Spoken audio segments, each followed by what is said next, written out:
Hello, Steve White, Steve Arts 89. Well, I am currently going through all my gay movies, and I'm up to Boy Erased, which is a film I've been meaning to watch for years.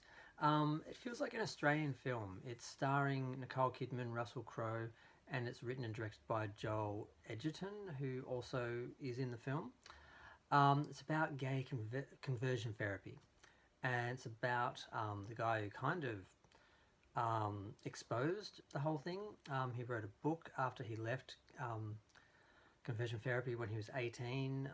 He had some very misguided but loving parents who put him into conversion therapy because their church convinced them that it was going to cure their son of this horrible thing. You know, that's just. I found myself yelling at the screen a lot at the stupidity that you heard these people saying, and the idea that minors are subjected to this. And at the end of the film, it states that almost 700,000 gay youth minors have been subjected to this abuse and torture.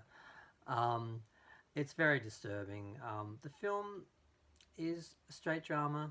It's very matter of fact, kind of quiet. We basically just see this kid who's fairly um, mild sort of kid. He's not really causing any trouble or anything. He's not acting out or anything, but he has an incident, a very fairly disturbing rape scene with a friend of his who stays over. He's staying in a dorm and his roommate's away. The bunk bed, the top bed's free. So he asks if his friend wants to crash. He says yes, and then in the middle of the night, he basically just jumps down and without really saying anything, pushes into bed with him, and um, it's it's really um, an unflattering, unsexy, horrific, just uncomfortable, horrible little scene. Often when you see rape scenes in films, they're either sexualized, particularly with women, to make it sexy to men, or it's really horrific and brutal and violent. And often scenes aren't like that in real life. They are um, more disturbing because it's easier to characterize them in those sort of ways. I'm not going to go into the whole thing, but he ends up, that kid gets paranoid that he's going to get in trouble, and then he basically dobs his friend in for being gay. I guess he wants to get ahead of him because he thinks he can expose him for what he did. And the parents, of course, then put the son into conversion therapy.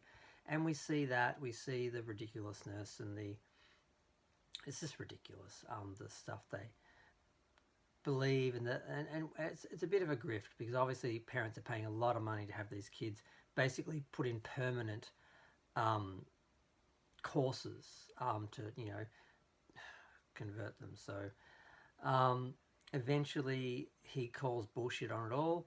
He demands to leave. His mother, God willing, gets a clue, finds her in a lioness and saves him. And then he ends up writing an article that goes in Time magazine, and then he writes a book which sort of, like I said, exposes the whole thing. Because I think for a long time it was kind of hidden in the church and people really didn't know about it. I think when it became more of a commercial venture, it started to get some attention.